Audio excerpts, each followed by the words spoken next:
kita bisa mendengarkan, dapat ilmu, ini juga rezeki.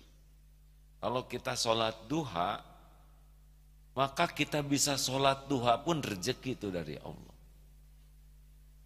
Benar? Jadi bisa sholatnya saja itu sudah rezeki, karena tidak semua orang bisa sholat duha. Banyak yang tidak tahu sholat duha. Ada juga yang sudah tahu tidak melakukannya. Berarti yang melakukan sudah dapat rezeki. Kita jangan sibuk baca Quran untuk dapat rezeki, karena bisa baca Quran juga sudah rezeki. Sehat itu rezeki. Punya kawan itu rezeki. Bisa ngumpul di pesantren seperti ini rezeki yang besar. Punya kawan-kawan orang baik itu rezeki yang tidak ternilai itu. Karena seseorang itu sangat dipengaruhi oleh lingkungannya. Jadi kalau Allah memberikan kepada kita kawan-kawan yang baik, yang mendukung kita untuk berbuat baik dan membuat kita tercegah dari kemungkaran, itu rezeki itu. Bahkan orang yang menegur kita juga rezeki. Walaupun tegurannya tidak enak, karena bisa membuat kita tercegah dari perbuatan maksiat. Jangan banyak ngomong. Memang tidak enak caranya, tapi isinya benar. Itu pun rezeki. Bahkan sakit juga sebetulnya rezeki. Karena dalam sakit ada penggugur dosa. Dalam sakit ada pahala bighairi hisab kalau sabar. Dalam sakit ada keridhaan Allah kalau kita ridho terhadap takdir. Hilang dompet juga bisa jadi rezeki itu, karena boleh jadi pencegahan dari penggunaan uang untuk maksiat. Bahkan batal menikah juga bisa rezeki. Batal nikah tuh bisa rezeki. Daripada nikah terus bonyok, daripada nikah terus dianiaya, daripada nikah terus jauh dari Allah. Wah, sekarang semuanya ngangguk. Nah, ngangguk itu rezeki, berarti ngerti, ya kan? Dan ototnya normal. Coba kalau teng.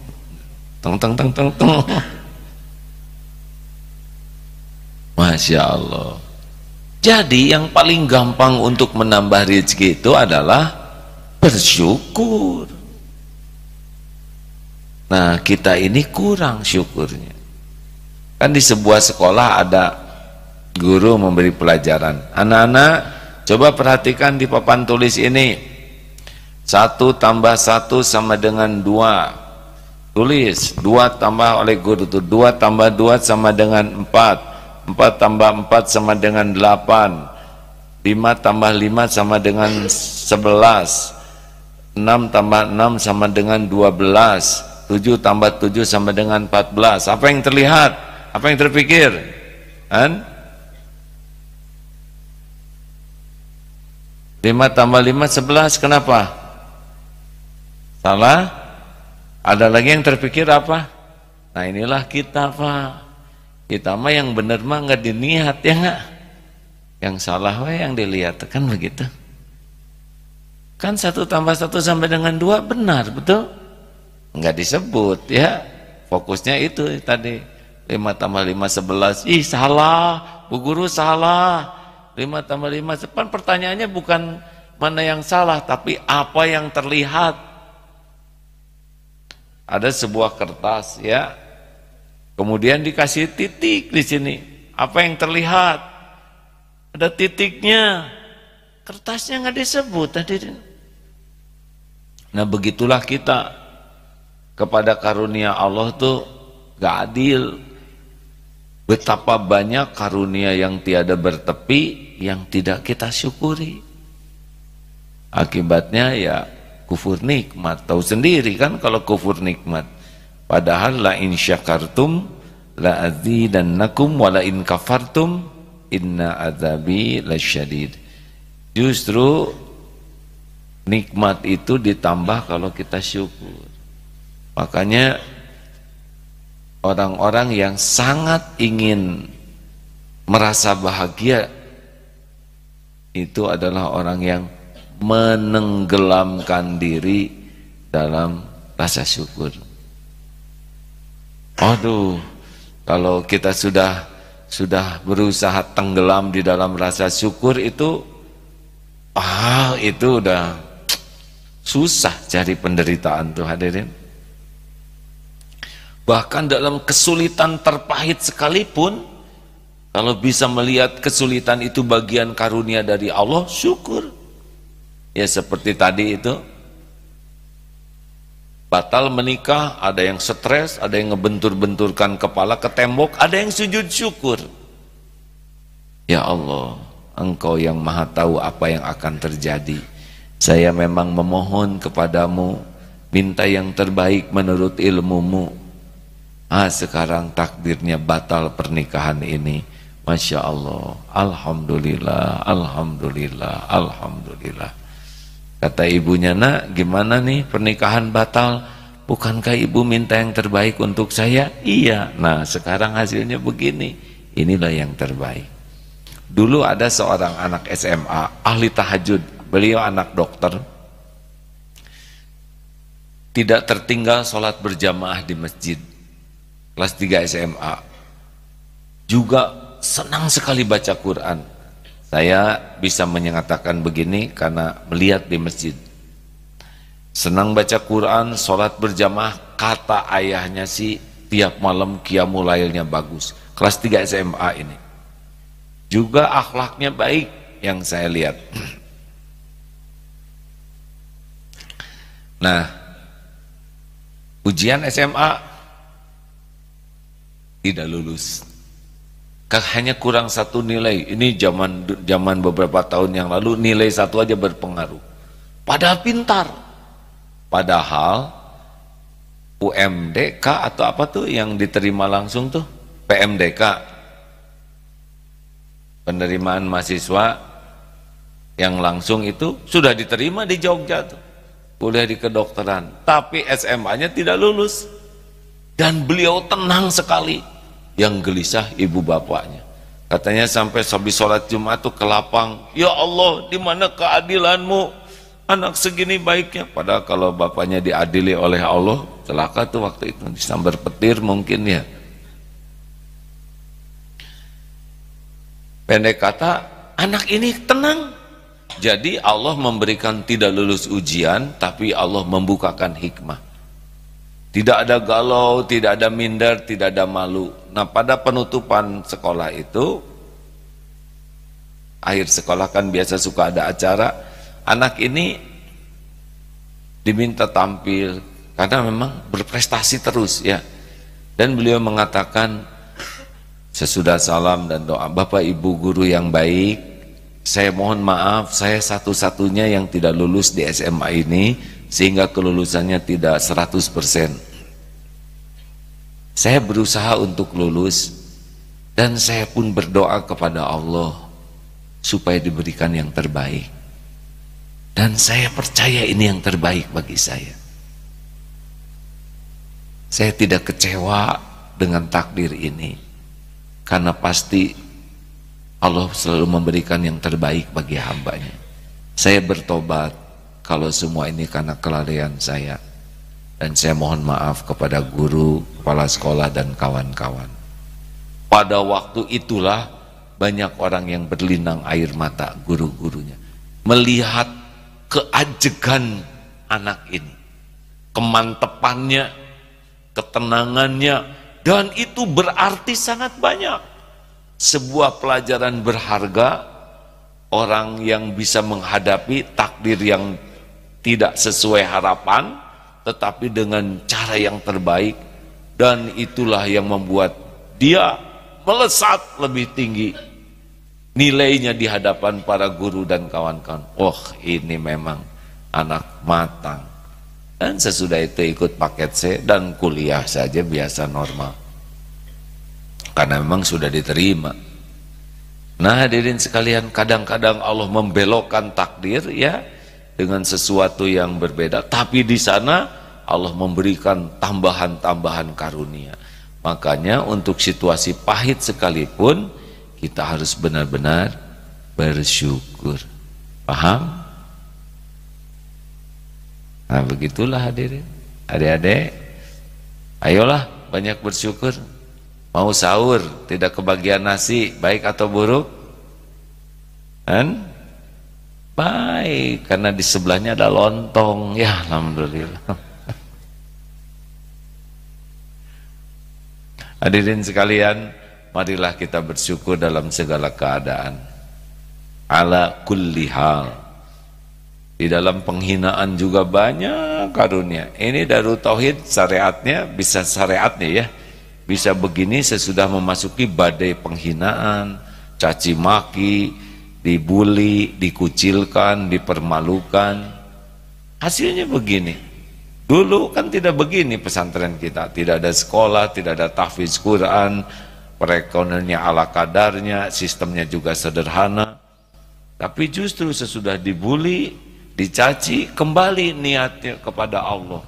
Dulu bersandarnya kepada jamaah, bersandar kepada pujian, bersandar kepada penghargaan, bersandar ke perusahaan, bersandar kepada media, bersandar kepada relasi. Tapi sesudah diputus semua sandaran itu, hanya ke Allah sandarannya. Masya Allah. Makanya jangan berburuk sangka, dalam kepahitan pun banyak nikmat besar yang boleh jadi tidak didapat dalam kelapangan. Coba dikejar anjing tuh nikmat atau tidak? Ini berat sekali pertanyaan. Pelik ini. Nyebut tidak ada nikmat takut salah, ya kan? Nyebut ada nikmat turun dari sini takut dikejar. Berapa banyak orang yang tahu bahwa dia bisa lari cepat sesudah dikejar anjing, bisa loncat benteng yang asalnya tidak pernah terloncati, jeleng. Pohon juga kita bisa naik. Harus berterima kasih tuh kepada anjing. Coba kalau dikejar anjing kita larinya cepat atau tidak? Tergantung anjingnya bagaimana ya. Kalau anjingnya rabun, ompong, dan kita tidak cepat, hadirin. Nah begitulah sahabat-sahabat yang baik. Jadi jangan hanya bersyukur terhadap sesuatu yang cocok, tapi juga harus bersyukur dengan sesuatu yang tidak cocok dengan keinginan. Jangan hanya bersyukur dengan sesuatu yang menyenangkan, tapi dalam sesuatu yang tidak menyenangkan saja harus bersyukur. Apa saudara pikir orang rugi mati syahid itu? Untung kan, syariatnya memang terbunuh. Tapi itu yang bisa membuat masuk surga tanpa hisab. Orang paling takut mati dibunuh, tetapi ternyata ada juga yang jadi berkah gara-gara terbunuh. Asal niatnya dan caranya di jalan Allah. Oleh karena itu jangan mengukur rezeki itu hanya sesuatu dalam bentuk duniawi saja. Satu itu. Dan jangan mengukur rezeki itu sesuatu yang cocok dan menyenangkan sesuai dengan keinginan kita. Karena boleh jadi kepahitan, kesusahan itu pun rezeki yang jauh lebih bernilai daripada kelapangan yang kita inginkan. Dalilnya Al-Baqarah 216. A'udzubillahi minasyaitonirrajim. Wa asa an takrahu syai'aw wa huwa khairul lakum wa asa an tuhibbu syai'aw wa huwa syarrul lakum wallahu ya'lamu wa antum la ta'lamun. Boleh jadi engkau tidak suka wa asa an tuhibbu engkau menyukai sesuatu padahal jelek menurut Allah bagimu, dan boleh jadi engkau menyukai sesuatu padahal buruk. Allah Maha tahu.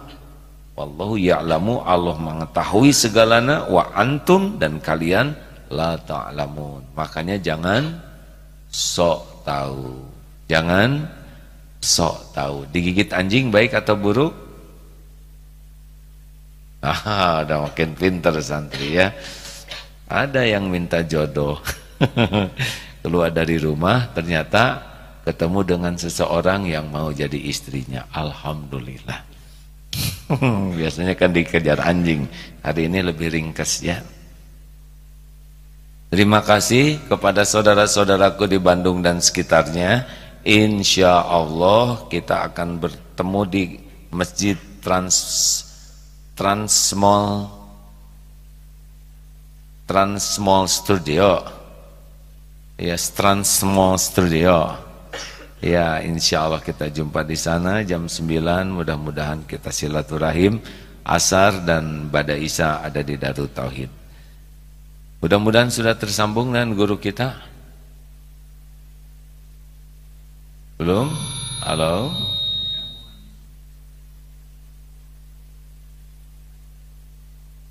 Ya, kalau sudah terhubung langsung saja dipotong pembicaraan ya. Rekan-rekan jangan lupa kalau mau bicara pilihlah kata-kata terbaik. Selain niatnya baik, pilih kata-kata yang baik. Kalau kita bisa bahasa Indonesia yang disempurnakan, sempurnakanlah. Tidak usah dicampur-campur, ya. Mungkin akan jauh maknanya ketika kita membiasakan diri melakukan apapun segalanya yang terbaik. Kita bisa menggunakan beberapa kata-kata, tapi mengapa kita tidak pilih kata-kata terbaik? Karena Rasulullah SAW juga kalau bicara dengan perkataan terbaik. Kalau ada pilihan beberapa kata-kata, gua mah nggak mau ke sana, hei, kayak itu ya, hei, halo, ya pak, kelihatannya kurang baik, betul? Antara enggak dan tidak, mana yang lebih baik disampaikan? Tidak. Kita pilih, kalau kita mampu memilih yang terbaik, mengapa tidak? Betul? Andai kata kita ingin melatih memiliki akhlak yang baik, maka biasakanlah memiliki perkataan yang baik dengan niat baik.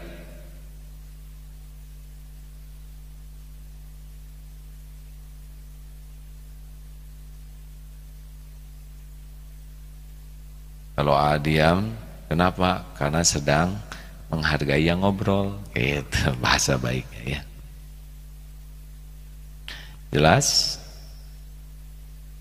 Mari kita coba pilih kata-kata terbaik selain niat yang baik. Insya Allah kalau kita biasa melakukan hal apapun, duduk yang terbaik. Kan ada duduk juga posisinya sesukanya, lendot, kaki naik sebelah. Kenapa? Tidak terbayang Rasulullah seperti itu, bukan? Kalau mau nunjuk bisa ini ke wajah, bisa pakai jempol, bisa pakai tangan terbuka. Kira-kira mana yang terbaik?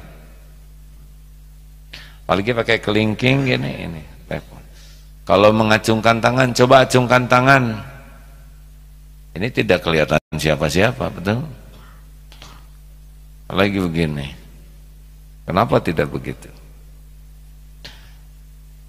Kalau nyapu, sapulah yang terbaik sampai selesai. Segalanya kalau biasa terbaik, kata-kata yang terbaik, berbuat yang terbaik, duduk yang terbaik, terbaik yang maksimal kita lakukan, jangan heran nanti sigma kebaikan kita bisa ditakdirkan jadi manusia yang terbaik juga. Jangan sia-siakan kesempatan untuk bisa berbuat maksimal, karena itu merupakan karunia Allah. Syukuri potensi kita dengan memaksimalkan apapun yang terbaik. Sepakat? Bagaimana, sudah tersambung belum Pak Hamim? Ada masalahkah?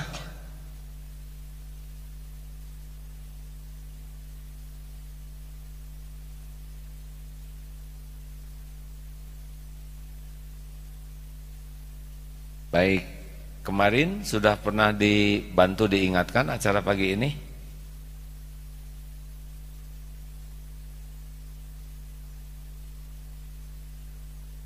Ada baiknya, ya terima kasih. Ada baiknya dibuat SOP berlapis ya. Kalau pagi ini akan telepon, walaupun sudah terjadwal, sehari sebelumnya dibantu mengingatkan kembali setidaknya untuk mengetahui informasi. apakah beliau sehat, sakit, atau berhalangan. Jadi ada baiknya, walaupun sudah terjadwal setiap Kamis pagi, tapi ada baiknya. Seperti misalkan kemarin 1 minggu sekali, jadwal seminggu dapat. Nanti pertengahan minggu, Senin sampai Rabu, diulangi lagi jadwal. Nanti sehari sebelum, seperti kemarin, jadwal hari ini masuk lagi. Jadi selalu terupdate informasi terbarunya. DKM bagaimana? Baik, sambil kita tunggu tersambung dengan beliau. PDLT apa? Sudah di sini saja. Kalau kita mau berbuat, mengisi waktu kita, perbaiki diri dan lakukan yang terbaik. Mengapa? Karena tidak ada yang membahayakan hidup kita, tidak ada yang mengancam hidup kita selain keburukan, kesalahan, dan dosa yang tidak jujur kita akui dan tidak berusaha kita perbaiki. Kita tidak terancam oleh siapapun kecuali oleh keburukan, kesalahan, kekurangan diri yang tidak mau kita akui dan tidak kita perbaiki. Orang lain tidak ada yang membahayakan kita. Mati sekalipun kita terbunuh, kalau kita sudah niatnya benar, caranya benar, itu karunia.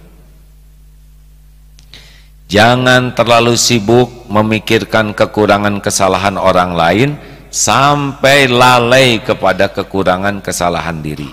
Penyakit orang lalai kepada diri karena terlalu tersita waktu, tenaga, pikirannya untuk memikirkan kesalahan orang. Boleh memikirkan, boleh sesudah kita pikirkan kelalaian kita, karena kegigihan kita memperbaiki orang lain tidak efektif kalau tidak diawali dengan memperbaiki diri sendiri. Contoh, sabar, gitulah. Innallaha ma'as-sabirin. Gitu. Jangan marah-marah kamu, la tagdob walakal jannah. Kira-kira saudara akan nurut atau tersenyum? Tersenyum. Sabar dong kamu ini, Innallaha ma'as-sabirin, tahu? Begitu. Dan dia tidak sabar, ya. Yang kedua, lakukan apapun yang terbaik. Mengapa? Karena in ahsantum li anfusikum wa in asatum falaha. Yang kembali ke kita ya perbuatan kita.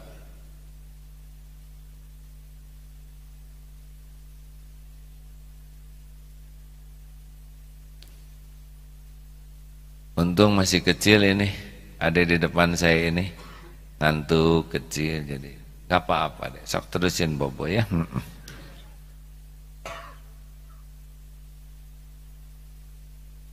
Kalau kita melakukannya setengah-setengah padahal kita mampu, ya kita dapat segitu, namanya kufur nikmat. Kalau kita bisa maksimal, maksimalkan saja. Allah Maha menyaksikan apa yang kita lakukan dan pasti kembali ke kita. Luruskan niatnya, sempurnakan amalnya, pasrahkan ke Allah dengan tawakal. Tidak ada yang tertukar, tidak ada yang tertukar. Kita berbuat segini, Allah kasih segini. Masih ingat teori bayi? Nangisnya pelan. Kata ibunya, shh, jangan nangis. Ibu lagi ngepel, lagi nyuci piring, nanti lagi miminya. Bayi kan mikir, loh, itu si ibu rezeki saya, kenapa jadi telat begini? Oh, saya harus evaluasi diri. PDLT, perbaiki diri, lakukan yang terbaik. Apa kira-kira kesalahan saya? Satu, tangisan saya terlalu lemah. Yang kedua, monoton, tidak ada inovasi. Jadi dong, Yang ketiga, emang saya malas-malesan. Baik, akan saya coba robah dengan tangisan jenis baru yang inovatif dan full energinya. Sambil menggoyang-goyang bok, tiba-tiba ibu, ada apa sayang? Kenapa? Kenapa? Jreng, jreng, jreng, jreng, jreng, lari dari dapur. Gitu. Bayi tersenyum. Oh iya, kini aku mengerti maksud si Aagim. PDLT. Ketika evaluasi diri dan tangisan dirubah, ibu lari dengan cepat. Ada apa sayang? Sok minum yang kenyang ya. Bukan hanya cepat, tapi sekenyangnya men. Gitulah. Itu bayi ya. Terima kasih. Belum nyambung juga? Sudah? Waalaikumsalam warahmatullahi wabarakatuh. Masya Allah. Alhamdulillah. Semoga Allah memuliakan Pak Miftah, diberikan nikmat iman, nikmat ibadah, nikmat sehat walafiat, dan nikmatnya istiqomah. Amin. Sehat ya Pak? Alhamdulillah, suaranya semakin segar nih. Coba kakek-kakek, saya juga 11 cucu Pak, jadi nyebut kakek saya lebih nyesek. Terima kasih Pak, silakan Pak, mangga. Waalaikumsalam.